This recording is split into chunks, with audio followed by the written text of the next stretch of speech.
Hello everyone, welcome back to the channel. I want to share that which book I am reading currently that I have started for 2 to 3 days now, and this is the book by Ankur Warikoo, Do Epic Shit. So right now I am enjoying this book. It is so far good.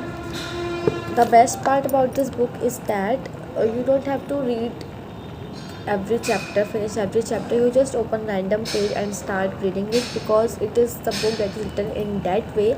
So those who are beginners who don't know how to read the book, those who find boring reading the book, so go through this book because it is just life lessons by Ankur Warikoo, what he has experienced in his life till now. So you don't have to be focused and complete each and every chapter. Just open the random page and start reading it.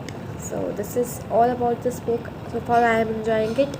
I will share things that I am find interesting in the community tab also. So for your help, so start reading if you also like these kind of books. And yeah, this is all I want to share. And I will be coming very soon with next video that might be helpful for you. So stay tuned. Bye.